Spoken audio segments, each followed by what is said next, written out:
Lord of the Dance pose, Natarajasana, is a standing, balancing, back-bending asana.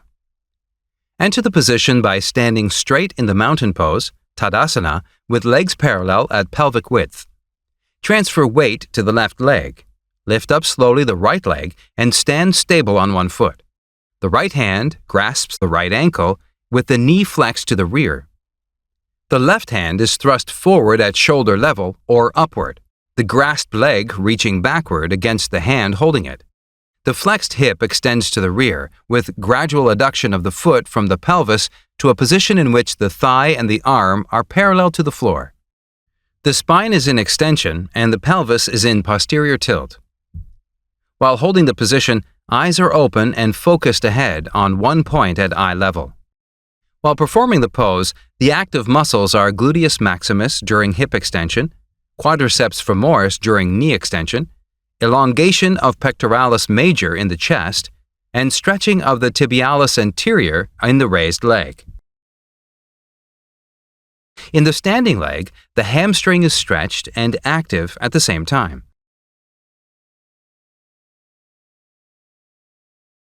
In the lifted leg, the rectus femoris is also stretched and active at the same time.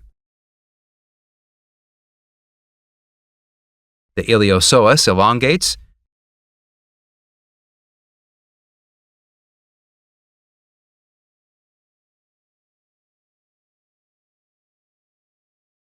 The erector spinae are in spinal extension, the trapezius is active in scapular retraction, and the deltoid is active in shoulder flexion.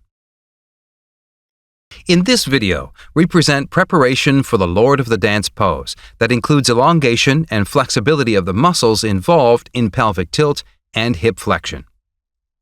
Notice the iliopsoas. Tightening the muscles responsible for anterior pelvic tilt and hip flexion may cause a hyperlordotic position. Now bring your attention at the rectus femoris. Tightness of the hip flexors strongly pulls the pelvis forward and increases lumbar lordosis. We will become familiar with several preparatory exercises for elongating the hip flexors and extensors. The first exercise, in a squat position. With the knee of the rear leg on the floor, we gradually draw the foot toward the buttocks and hold it there for several deep breaths. The second exercise, sitting erect on a chair. We hold the ankle of the external leg and then perform knee flexion and hip rear extension. The third exercise, high lunge on a chair. The forward leg is placed on the chair and gradually we transfer the weight forward, tilting the pelvis posteriorly to make the hip flexors more flexible. The fourth exercise is lying on the back.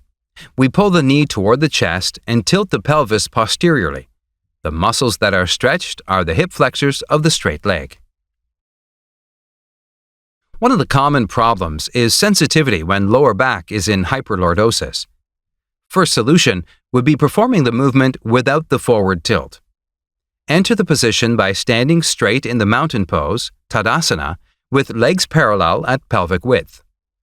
Transfer your weight to the left leg, lift up slowly the right leg, and stand stable on one foot. The right hand grasps the right ankle, with the knee flexed to the rear. The left hand is thrust forward at shoulder level or upward. The grasped leg moves to the rear against the hand holding it. We extend the flexed thigh to the rear with gradual adduction of the foot from the pelvis in an upward direction. In this variation, the upper part of the body remains in place. The movement is now coming only from thrusting the hand and extension of the leg. Additionally, to prevent hyperlordosis in the lower back, tilt the pelvis posteriorly. Hold in the abdominal muscles and gently contract the pelvic floor muscles. Another common problem is shortened hamstrings in the supporting leg. One solution is to reduce the angle of flexion at the torso and at the hip joint. Second solution is to slightly bend the knee of the supporting leg. Third solution is to perform the pose without tilting the torso forward and to hold the body elongated with the arm reaching upward.